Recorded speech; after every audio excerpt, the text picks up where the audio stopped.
Welcome to Pennington's Flight Plan, presented by JetBlue. I'm Eric Allen in the BetMGM Casino studio here in Florham Park. Let's bring in our quarterback, Chad Pennington, who's down in Lexington, Kentucky. Chad, what do you make of the play of Sam Darnold the past 3 games? After he goes in and talks to Adam Gase about the offense, he looks like a completely different quarterback. Well, I think it's an example of the game of football and what it's all about, and that's communication, being able to communicate, especially from play caller to quarterback. That relationship is so important. You have to be an extension of your play caller out on the field, and I think we're beginning to see some of that happening with Sam being an extension of Adam Gase out on the field. Well, you're setting me up perfectly for our transition here. How about Sam extending the play as the Jets score a touchdown on their opening possession for a 4th consecutive game instead of going to Daniel Brown on a simple little out? He didn't have it there, and Brown goes out and up for a score. Well, we talked about this throughout the year, Sam being very judicious on when he does choose to extend the play. I like the extension of this play because, first, there is no sack issues, no negative yardage issues in the red zone here. And actually, the route is actually covered. And so once it's covered, he makes the decision to leave the pocket. Good decision by him.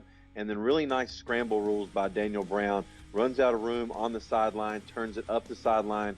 Sam is able to find him in the back left corner of the end zone. How much stress does that put on a defense when a guy like Darnold, who can move, we saw him have that long rush against the Giants a couple weeks ago, gets outside, has some space in front of him, but also has his eyes down the field?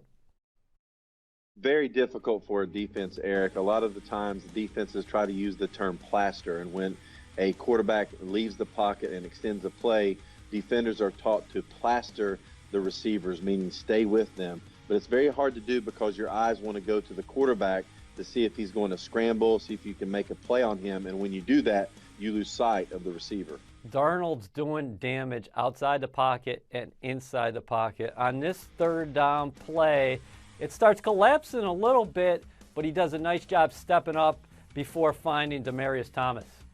Another really good 3rd down conversion for the Jets offense here. And what I like what Sam did was he was not skittish in the pocket. He could have easily tried to escape this pocket as it collapsed around him up the field. But like a pocket passer should would be, we call this climbing the pocket, moving toward the line of scrimmage, keeping your eyes down the field, being able to find this in route. Here we go again with another deep type of in route to Demaryius Thomas, a throw that we know that Sam is really good at. So the Jets had 4 touchdowns in all from Sam Darnold, which was a career high. The first Jets quarterback to do that since a guy by the name of Chad Pennington in 2002 at the Detroit Lions. Here the Jets get into the end zone, Chad. On a sprint right, Adam Gase uses his quarterback's feet to get outside. And then on the route pattern, there's a little bit of miscommunication, and that's all Darnold needs to find Robbie Anderson. Well, I think the play design was intentionally called for man-to-man coverage. A lot of times you use these sprint-out type of rollouts with receivers in motion to try to get some type of pick action. The Washington Redskins defense actually does a really good job of playing zone here, and the corner takes the flat route, and the safety forgets to take the corner route by Robbie Anderson.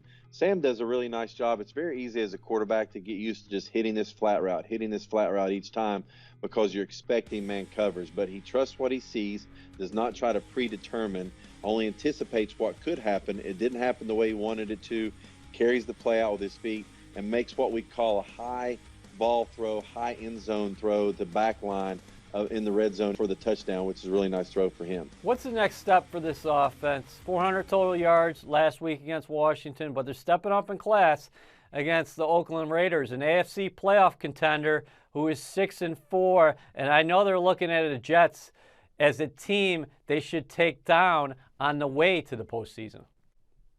Well, the next step is, can we see the consistency that we saw against the Giants, a 2-win team, and against the Redskins, a 1-win team?